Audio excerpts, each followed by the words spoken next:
test on me, which by the way never got those results back. And they gave me antibiotics for strep, which I obviously started taking, but there was only 1 day left in my drip. Antibiotics take like some time to, start working. Hold on. Okay, well, that's better. It was like kind of loud in my ears, but I think it's fine. That's how I get these antibiotics.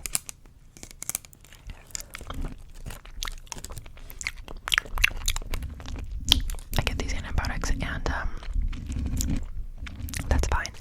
I also do a rapid strep test at their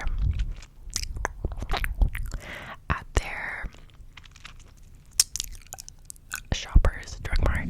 I don't think that's a thing in the States, is it? I don't know. I did a rapid strep test at their Shoppers and it came back inconclusive. So she was like, okay, we're not gonna make you pay for this because it's inconclusive. Otherwise it would have been like 30 Canadian, which is not that much, but whatever. It was literally inconclusive. And then also I forgot to say, the doctor at the walk-in clinic said I might have mono, which would be awful. I've never had mono before, but there's literally no cure to it. You just have to let time pass and then it goes away on its own. And I was like, it can't be that, because I have finals coming up,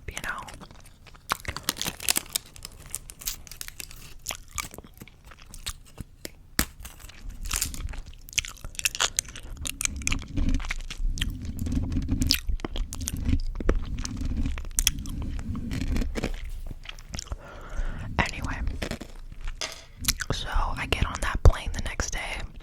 I'm basically on the verge of tears. I haven't eaten in 48 hours, no water in me.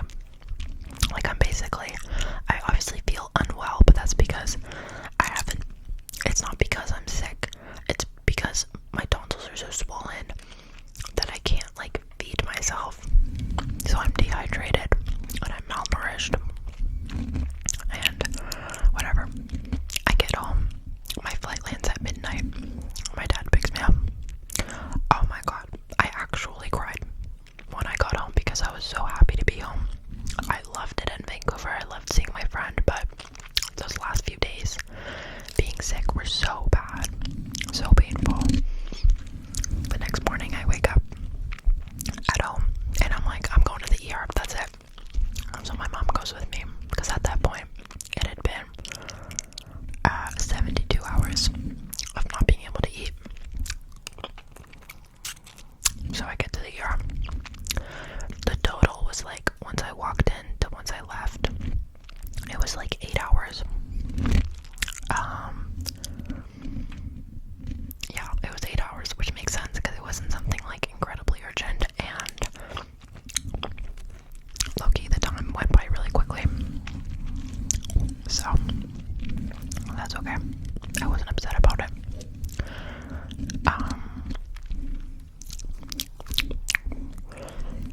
Where was I? Oh yeah, so in the ER, I'm waiting. Eventually you get past the waiting room, then you go to triage, and then they send you to another waiting room, and then whatever. I feel like I go to the ER a few times a year. I'm such I'm always there. Anyway,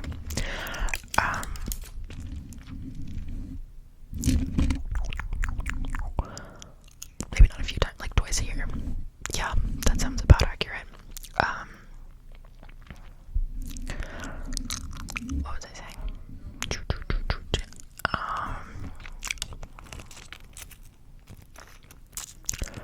Usually my thoughts are more collected. I feel like it's the fact that I'm eating the candy cane that my brain is all scattered. Sorry, this isn't the most cohesive story time.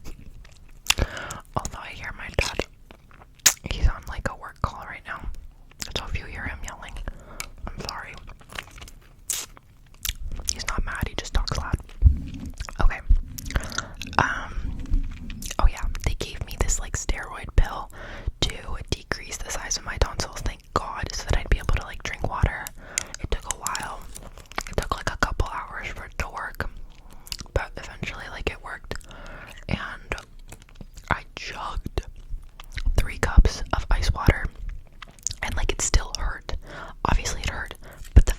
was even space for water to enter. Oh, that was a miracle. That was a miracle.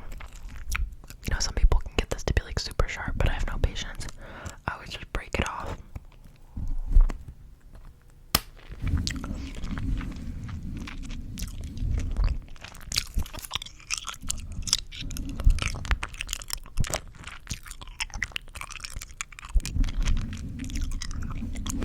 And yeah, so then I had to wait for the doctor.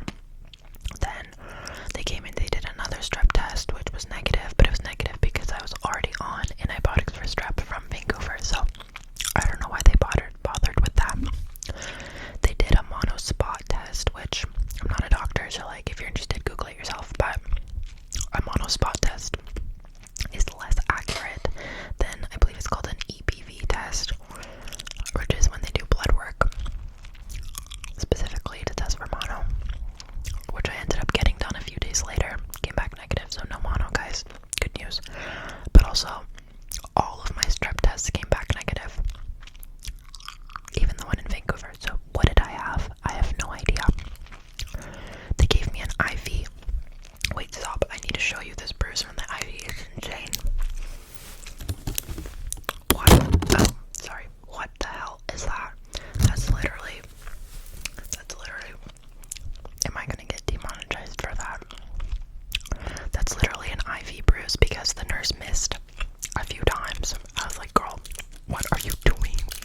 Please stop. It doesn't hurt or anything, it just looks like gruesome. Plus I'm pale, so I don't know, I bruise easily. Or at least like bruises show up easily on my skin. They gave me an IV and then they did more like blood work, and then while I was waiting, they were like, you can go to the cafeteria. So I had my little like IV thing with me.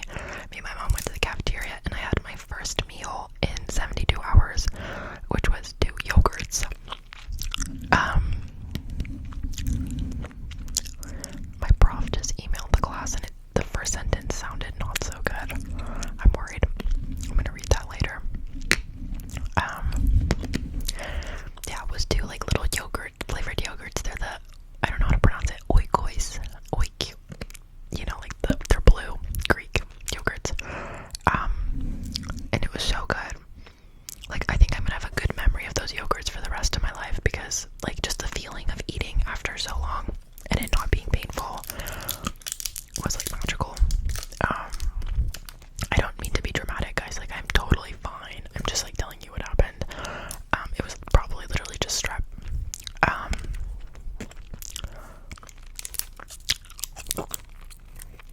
Yeah.